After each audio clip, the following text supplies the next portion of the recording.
5 secrets that'll improve your chicks' lives. You're not gonna believe how easy. Tip number 5 is gonna make taking care of these chicks and monitoring them. So I had a friend that really wanted to get into chickens to produce meat for her table. Meat that she knows where it's coming from. And she had never raised chickens before. We really built out a brooder box for the chicks that they thrived in. Tip number 1 is your feeders and waters. You need to have enough space for your feeders and waters that all of your chicks can get around it at the same time. We also need to ensure that these chicks are not running out of water. And really, when we get these, a lot of us are going to get them from a feed store where a lot of people have been maybe touching and feeling and handling these chicks, or we're going to get them through the mail, and it's really stressful. So we can mix in premium probiotic into the water to help get their gut regulated, and we can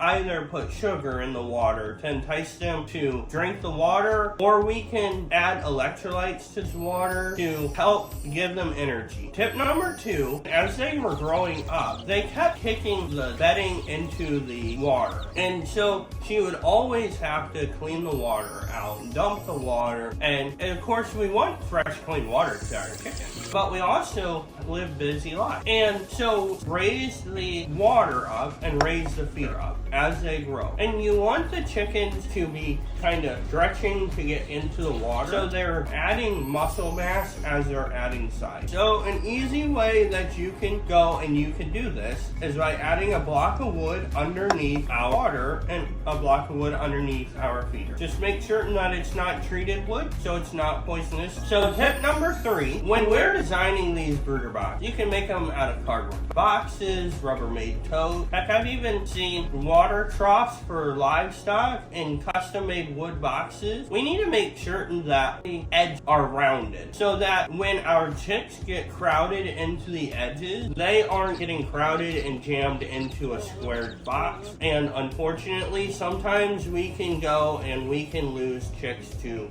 the corner to them being crowded. Tip number 4 is going to make it easy for both the chick and you. So when we're doing the brooder box, we're going to have pine shavings and chicken manure in there. We're going to unfortunately have spilled feed and water. Something that you can do to later on make it really easy to clean up is flip a piece of carpet upside down so that you have the traction pad underneath it, and the chicks are actually going to stand on that. When it's time to clean up this brooder box, simply roll the pad up, and then we can throw the pad away, and we have a chicken brooder box. Now we don't have as much area that we have to clean. We still need to disinfect it. And tip number 5, I was shown this and it just blew my mind on how simple this tip is, but I had not actually thought about it until we started doing this. So we need to make certain that our brooder box is 95 degrees the first week, 90 degrees the second, 85, 80, and then 5 degrees lower each week, right? Well, who really has time in their busy lives to go out there and monitor the temperature several times a day to make certain that as the outside temperature in our shed or garage or barn goes down, that the brooder box stays at the correct temp? But one secret